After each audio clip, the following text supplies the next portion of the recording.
नमस्कार दोस्तों। भगवत गीता की इस पावन यात्रा में आप सभी का फिर से स्वागत है।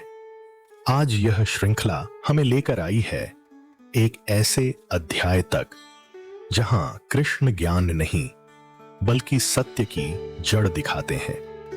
यह भगवत गीता का 15वां अध्याय है, पुरुषोत्तम योग। यहां बात कर्म या गुणों तक सीमित नहीं रहती। यहां प्रश्न उठता है, मैं कौन हूं, यह संसार क्या है और उस परम सत्य तक पहुंचा कैसे जाए। कृष्ण एक अद्भुत प्रतीक के माध्यम से समझाते हैं। उल्टा लटका हुआ संसार रूपी वृक्ष जिसकी जड़ ऊपर है और शाखाएं नीचे फैली हुई हैं। एक ऐसा वृक्ष जिसमें हम सब उलझे हुए हैं और जिससे मुक्त होने का मार्ग भी यहीं बताया गया है। यह अध्याय केवल सुनने के लिए नहीं है, यह भीतर देखने, पकड़ ढीली करने और परम सत्य की ओर बढ़ने का निमंत्रण है। तो चलिए इस अध्याय में प्रवेश करते हैं, जहां ज्ञान, वैराग्य और भक्ति तीनों मिलकर हमें पुरुषोत्तम तक ले जाते हैं।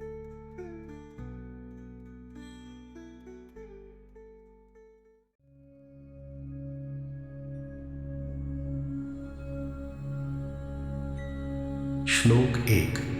श्री भगवान उवाच ऊर्ध्वमूलमधः शाखमश्वत्थं प्राहुर्व्ययम् छन्दांसि यस्य पर्णानि यस्तं वेद स वेदवित्। श्लोक 2। अधश्चोर्ध्वं प्रसृतास्तस्य शाखा गुणप्रवृद्धा विषयप्रवालाः अधश्च मूलान्यनुसन्ततानि कर्मानुबन्धीनि मनुष्यलोके। इसका हिंदी भावार्थ ये है कि भगवान कहते हैं, इस संसार को एक उल्टे अश्वत्थ वृक्ष के रूप में जानो जिसकी जड़ ऊपर है और शाखाएं नीचे फैली हुई हैं। इसके पत्ते वेद रूपी ज्ञान है। जो इस वृक्ष के सत्य को समझ लेता है वही वास्तव में वेदों का जानने वाला होता है। उस अश्वत्थ वृक्ष की शाखाएं नीचे और ऊपर दोनों ओर फैली हुई हैं। वे तीनों गुणों से पोषित होती हैं और विषय भोग उनके कोमल अंकुर हैं। उसकी जड़ें नीचे की ओर भी फैलती जाती हैं, जो मनुष्य लोक में कर्मों के बंधन का कारण बनती हैं। यह संसार स्थायी दिखता है, लेकिन वास्तव में ऐसा नहीं है। जैसे उल्टा लटका हुआ पेड़ भ्रम पैदा करता है, वैसे ही यह जगत भी हमें उलझा देता है। इसका मूल परम सत्ता में है और इसकी शाखाएं नीचे भौतिक जीवन में फैलती हैं। जो व्यक्ति इस संरचना को पहचान लेता है वह जीवन के असली रहस्य को समझने लगता है।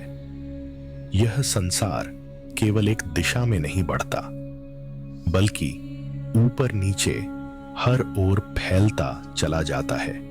हमारे गुण, सत्व, रज और तम इस विस्तार को शक्ति देते हैं। इंद्रियों के विषय इसकी नई पत्तियों जैसे हैं जो हमें आकर्षित करते रहते हैं। किए हुए कर्म नीचे गहराई में जड़ें बना लेते हैं और वही हमें बार बार बांधते हैं। आज इंसान दिखाई देने वाली चीजों को ही सच मान लेता है। धन, पद और पहचान को ही जीवन का आधार समझ बैठता है। लेकिन यह श्लोक बताता है कि जो हमें ऊपर से नियंत्रित कर रहा है वही असली जड़ है। जब ध्यान केवल बाहरी शाखाओं से हटकर मूल सत्य की ओर जाता है, तभी जीवन में स्पष्टता और स्थिरता आती है। आज का जीवन भी इसी वृक्ष जैसा है। इच्छाएं बढ़ती जाती हैं और उनसे नए कर्म जन्म लेते हैं। हर निर्णय आगे और बंधन जोड़ देता है। भोग की चाह हमें ऊपर उठाने के बजाय और गहराई में उलझा देती है। जब तक कर्म और इच्छाओं की जड़ों को नहीं पहचाना जाता, तब तक मनुष्य इस फैलाव से मुक्त नहीं हो पाता।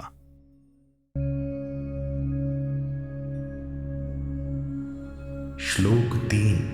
न रूपमस्येह तथोपलभ्यते नान्तो चादिर्न च संप्रतिष्ठा अश्वत्थमिनं सुविरूढ़ मूलम असंग शस्त्रेण दृढ़ेण छित्त्वा। श्लोक 4। ततः पदम तत्परिमार्गितव्यम यस्मिन् गता न निवर्तन्ति भूयः तमेव चाद्यं पुरुषं प्रपद्ये यतः प्रवृत्तिः प्रसृता पुराणी।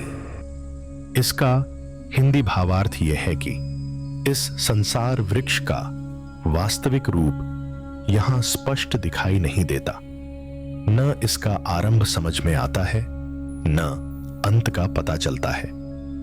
इसकी कोई स्थायी नींव भी नहीं दिखती, फिर भी इसकी जड़ें बहुत गहराई तक फैली हुई हैं। इसे केवल दृढ़ वैराग्य की तलवार से ही काटा जा सकता है।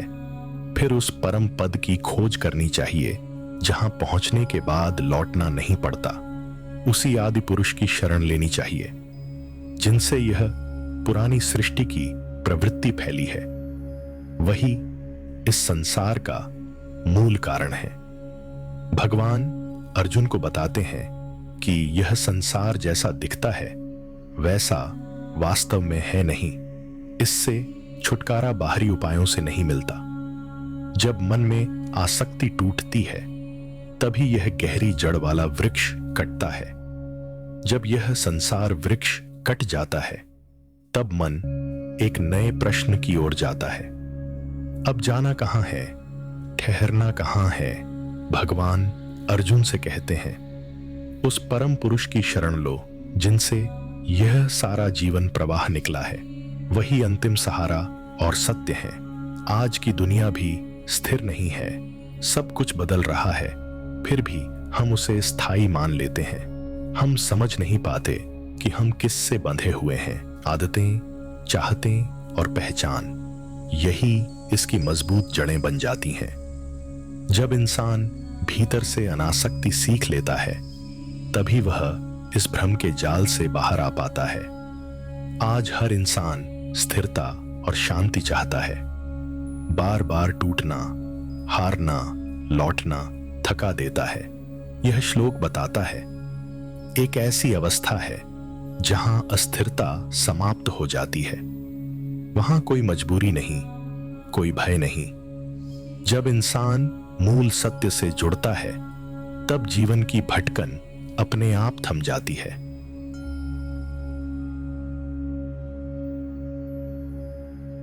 श्लोक 5। निर्माण मोहा जित संग दोषा अध्यात्म नित्या विनिवृत्त कामा द्वंद्वैर विमुक्ता सुख दुहक संजय गच्छन्त्य मूढ़ा पदम व्ययम तत्। श्लोक 6। न तद्भासयते सूर्यो न शशांको न पावकः यद् गत्वा न निवर्तन्ते तद्धाम परमं मम। इसका हिंदी भावार्थ यह है कि जो अहंकार और मोह से मुक्त हो जाते हैं, जिन्होंने आसक्ति के दोषों पर विजय पा ली है, जो सदा आत्मचिंतन में लगे रहते हैं और जिनकी इच्छाएं शांत हो चुकी हैं, जो सुख दुख के द्वंद्व से ऊपर उठ चुके हैं, ऐसे ज्ञानी उस अविनाशी परम पद को प्राप्त होते हैं। उस परम धाम को न सूर्य प्रकाशित करता है, न चंद्रमा वहां अपना प्रकाश फैलाता है, न अग्नि वहां उजाला कर पाती है। जिस स्थान को प्राप्त होकर लौटना नहीं पड़ता, वही मेरा परम और शाश्वत धाम है। यहां भगवान अर्जुन को बहुत सरल बात समझा रहे हैं। जो अपने भीतर से घमंड और भ्रम हटा देता है, जो रिश्तों और वस्तुओं की जकड़न से मुक्त हो जाता है, जिसका मन हर समय भीतर की सच्चाई में टिक जाता है, जिसकी कामनाएं अब उसे खींचती नहीं हैं, ऐसा व्यक्ति बिना भटके परम शांति को पा लेता है। यहां भगवान अर्जुन को गहराई से समझा रहे हैं, वह स्थान किसी बाहरी रोशनी पर निर्भर नहीं है, क्योंकि वहां स्वयं चेतना ही प्रकाश बन जाती है, जहां पहुंचकर फिर संसार की ओर लौटना नहीं होता। वहां न जन्म है, न बिछुड़ने का डर। वही स्थान पूर्ण शांति और सत्य का निवास है। आज की दौड़ में अहंकार और तुलना सबसे बड़ा बोझ है। जब इंसान यह बोझ छोड़ देता है, मन हल्का हो जाता है। इच्छाओं की आग शांत होते ही स्पष्टता आने लगती है। सफलता और असफलता समान लगने लगती हैं। मन भीतर स्थिर होता है, बाहर कम उलझता है। यही आंतरिक स्थिरता इंसान को स्थायी संतोष तक ले जाती है। आज हम रोशनी को बाहर ढूंढते रहते हैं, लेकिन असली उजाला भीतर की जागरूकता से आता है। जब मन पूर्ण रूप से शांत हो जाता है तो किसी सहारे की जरूरत नहीं रहती। ऐसी अवस्था में जीवन का डर और असुरक्षा मिट जाती है। यही भीतर का उजाला मोक्ष का अनुभव कराता है।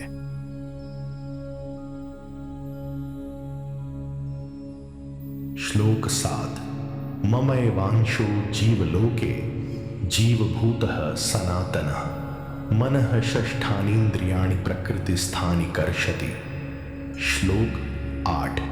शरीरम यदवाप्नोति यच्चाप्युत्क्रामतीश्वरः गृहीत्वैतानि संयाति वायुर्गंधानि वाशयात्। इसका हिंदी भावार्थ ये है कि यह जीवात्मा मेरा ही अंश है जो सदा से विद्यमान है। वही आत्मा संसार में आकर जीव कहलाती है। मन और 5 इंद्रियों को साथ लेकर यह जीती है। ये इंद्रियां प्रकृति में स्थित होकर जीव को खींचती हैं। इन्हीं के कारण आत्मा संसार से जुड़ जाती है। जब आत्मा नया शरीर धारण करती है या पुराने शरीर को छोड़कर जाती है तो वह मन और इंद्रियों को साथ ले जाती है। जैसे हवा सुगंध को एक स्थान से उठाती है, वैसे ही आत्मा सूक्ष्म तत्वों को लेकर आगे बढ़ती है। यहां भगवान अर्जुन को बहुत सरल बात समझा रहे हैं। कह रहे हैं कि हर जीव मुझसे ही निकला अंश है, लेकिन जब आत्मा शरीर में आती है तो मन और इंद्रियां उसे अपने साथ बांध लेती हैं। इंद्रियां विषयों की ओर खींचती रहती हैं। इसी खिंचाव में जीव संसार के बंधन अनुभव करता है। यहां भगवान अर्जुन को सहज उदाहरण से समझा रहे हैं। आत्मा जब शरीर बदलती है तो खाली नहीं जाती। मन, स्मृतियां और इंद्रियों की प्रवृत्तियां साथ जाती हैं। जैसे हवा फूल की खुशबू लेकर आगे बढ़ती है। शरीर बदलता है पर भीतर का संस्कार चलता रहता है। इसी कारण जन्म जन्म का स्वभाव बनता जाता है। आज इंसान खुद को सिर्फ शरीर मान लेता है। असल में चेतना शरीर की मालिक होती है। मन और इंद्रियां लगातार बाहर की चीजें खींचती हैं। इसी कारण ध्यान बार बार भटकता रहता है। जब यह समझ आ जाती है कि आत्मा अलग है, तब जीवन को देखने का नजरिया बदलने लगता है। आज भी इंसान शरीर बदलता है, सोच नहीं बदलता। पुराने अनुभव नई परिस्थितियों में साथ चले जाते हैं। आदतें, डर और चाहतें भीतर छुपी रहती हैं। परिस्थिति बदलने से मन तुरंत नहीं बदलता। जब यह समझ आता है तब आत्म परिवर्तन शुरू होता है। श्लोक 9। श्रोत्रम चक्षुस्पर्शनम च रसनम घ्राणमेव च अधिष्ठाय मनश्चायं विषयानुपसेवते। इसका हिंदी भावार्थ यह है कि यह जीव कान, आंख, त्वचा, जीभ और नाक का सहारा लेता है। मन के साथ मिलकर ये इंद्रियां विषयों का अनुभव करती हैं। देखना, सुनना, छूना, चखना, सूंघना सब मन से जुड़ा है। मन इंद्रियों को दिशा देता है, इंद्रियां मन को खींचती हैं। इसी मेल से संसार का अनुभव बनता है। यहां भगवान अर्जुन को सरल शब्दों में समझा रहे हैं। आत्मा शरीर में रहकर इंद्रियों का उपयोग करती है, लेकिन इंद्रियां अपने आप कुछ नहीं करती। मन जिस ओर ले जाता है, इंद्रियां वही अनुभव करती हैं। अगर मन शांत हो, अनुभव भी सीमित हो जाते हैं। मन भटके तो इंद्रियां भी विषयों में उलझ जाती हैं। आज हमारा मन ही तय करता है हम क्या देखेंगे। मोबाइल, स्वाद, आवाज सब इंद्रियों को खींचते हैं, लेकिन असली नियंत्रण इंद्रियों में नहीं, मन में है। मन संभल जाए तो बाहरी आकर्षण कमजोर पड़ जाते हैं। यहीं से आत्मनियंत्रण और संतुलन की शुरुआत होती है। श्लोक 10। उत्क्रामंतम स्थितम वापि भुंजाणम व गुणान्वितम विमूढ़ा नानुपश्यन्ति पश्यन्ति ज्ञानचक्षुषः। श्लोक 11।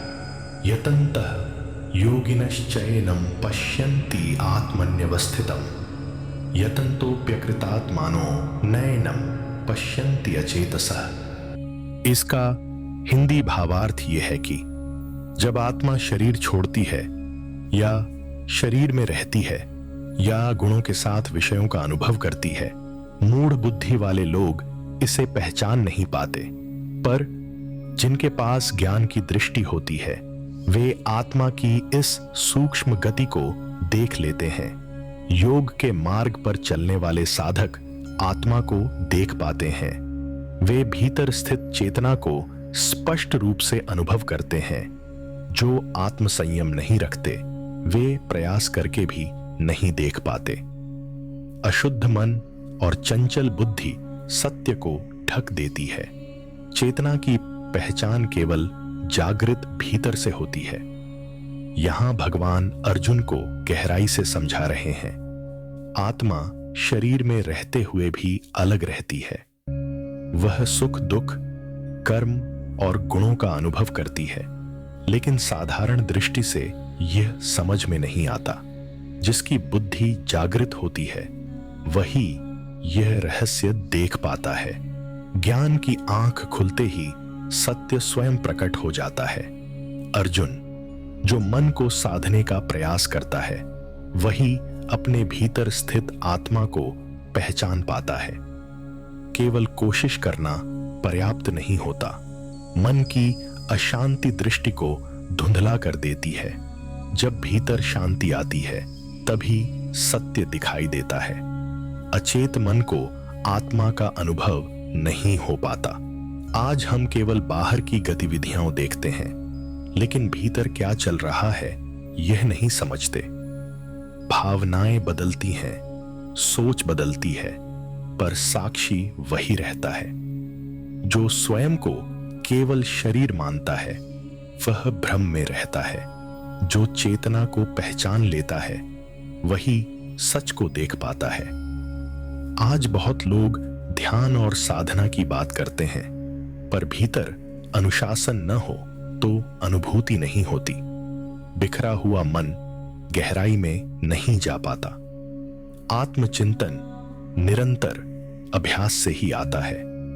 भीतर की स्पष्टता ही सच्ची दृष्टि देती है।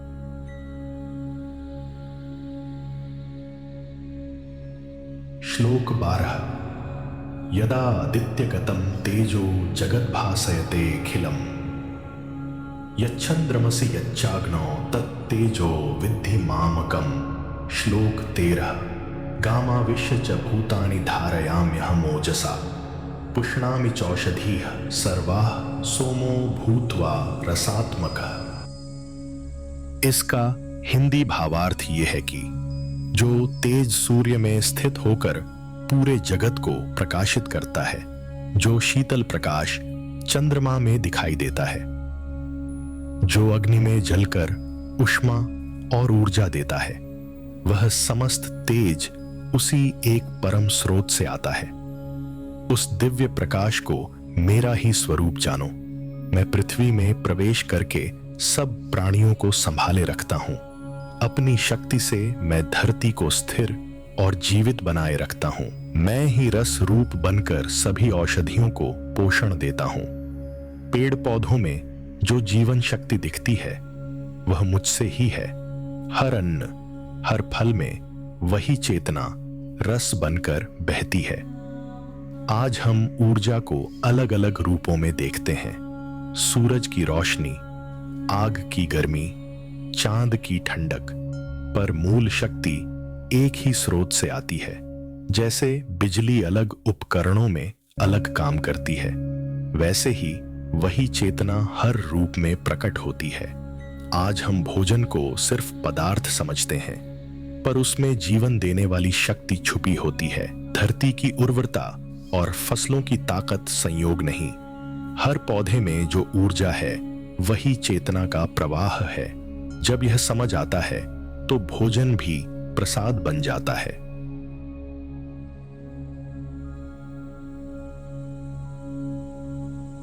श्लोक 14। अहम वैश्वानरो भूत्वा प्राणिनां देहमाश्रितः प्राणापान समायुक्तः पचाम्यन्नं चतुर्विधम्। श्लोक 15।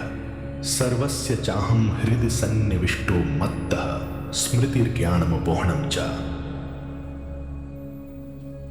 वेदैश्च सर्वैरहमेव वेद्यो वेदांतकृद् वेद विदेव चाहम्। इसका हिंदी भावार्थ ये है कि मैं ही वैश्वानर अग्नि बनकर सभी देहों में वास करता हूं।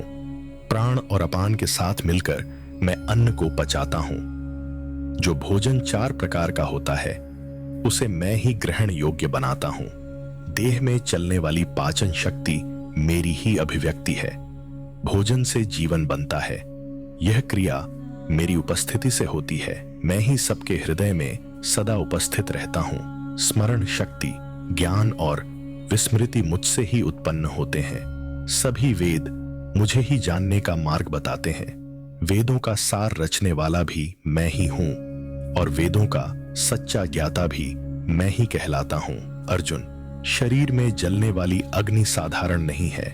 भोजन तभी शक्ति बनता है जब यह अग्नि सही चलती है। इसलिए देह का पोषण भी मेरी व्यवस्था से ही होता है।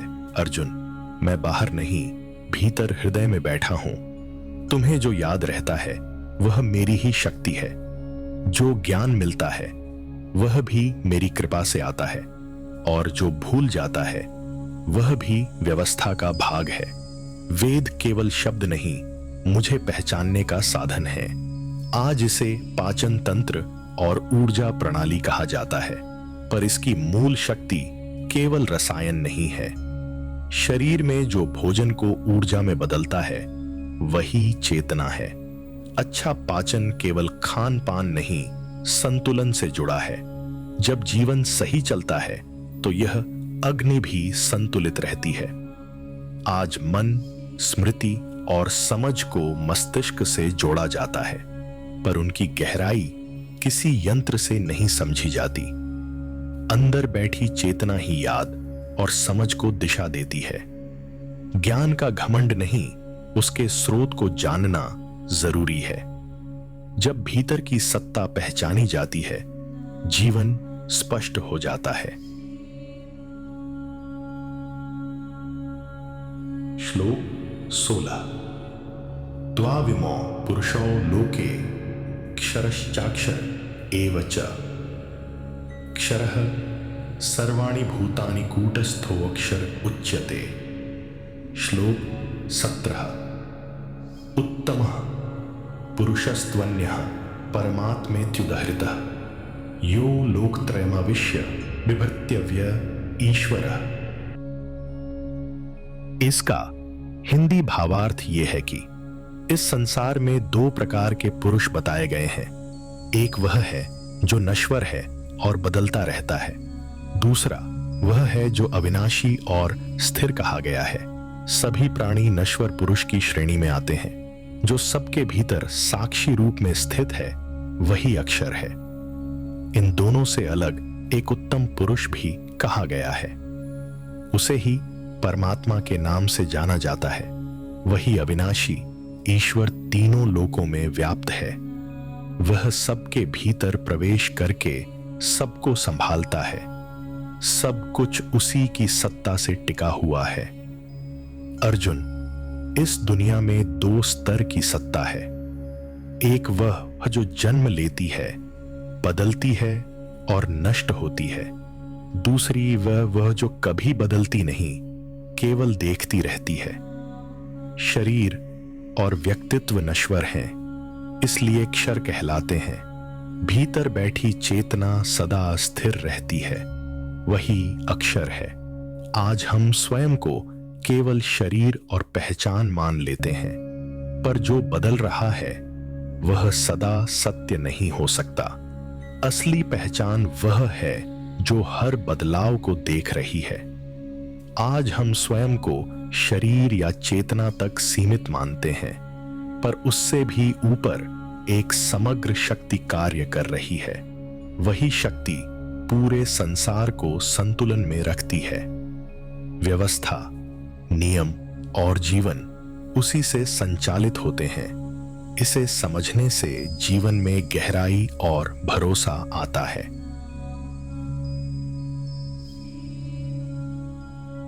श्लोक 18। यस्मात्क्षरं तितोऽहमक्षरादपि चोत्तमः अतोऽस्मि लोके वेदे च प्रथितः पुरुषोत्तमः। श्लोक 19।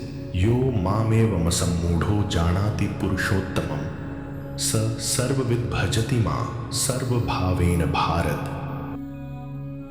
इसका हिंदी भावार्थ ये है कि मैं नश्वर से भी परे हूं, अविनाशी से भी श्रेष्ठ हूं, इसी कारण मुझे पुरुषोत्तम कहा गया है। संसार और वेद दोनों में मेरी महिमा प्रसिद्ध है। मैं परिवर्तन से भी ऊपर और स्थिरता से भी परे हूं। मुझ में ही सबका अंतिम आधार निहित है। जो मुझे इस प्रकार स्पष्ट रूप से जान लेता है, जो पुरुषोत्तम को सत्य रूप में पहचान लेता है, वह किसी भ्रम या संशय में नहीं रहता। वह सब कुछ जानने वाला कहलाता है और पूर्ण भाव से मेरी भक्ति करता है। अर्जुन, जो नष्ट होता है मैं उससे बंधा नहीं हूं, जो सदा रहता है मैं उससे भी सीमित नहीं हूं। मैं दोनों से ऊपर सबका मूल कारण हूं। वेद और संसार इसी सत्य को स्वीकार करते हैं।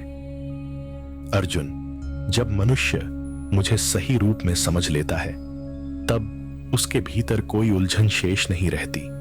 वह जान लेता है कि सत्य क्या है। ऐसा व्यक्ति केवल ज्ञान नहीं, भक्ति भी करता है। उसकी भक्ति पूरी श्रद्धा और समर्पण से भरी होती है। आज हम स्वयं को भूमिका और पहचान में बांध लेते हैं। कोई बदलाव में उलझा है, कोई स्थिरता में अटका है, पर जीवन की सर्वोच्च चेतना इन दोनों से ऊपर है। वही चेतना दिशा भी देती है और अर्थ भी। इसे समझना ही वास्तविक आत्मबोध है। जब इंसान जीवन के मूल सत्य को समझ लेता है, तब वह बाहरी दिखावे में नहीं उलझता।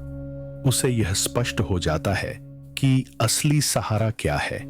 ऐसा व्यक्ति आधे मन से नहीं जीता, वह पूरे भाव और विश्वास से जीवन जीता है। श्लोक 20।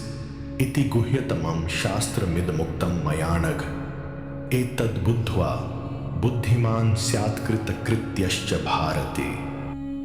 इसका हिंदी भावार्थ ये है कि हे निष्पाप अर्जुन, यह अत्यंत गूढ़ ज्ञान मैंने कहा है। यह शास्त्र सभी ज्ञानों में सबसे गहरा और रहस्यमय है। जो इसे ठीक से समझ लेता है वह सच्चा बुद्धिमान बनता है। उसका जीवन उद्देश्यपूर्ण और पूर्ण हो जाता है। उसके लिए करने योग्य कुछ भी शेष नहीं रहता। अर्जुन, भगवान यहां अंतिम बात स्पष्ट कर रहे हैं।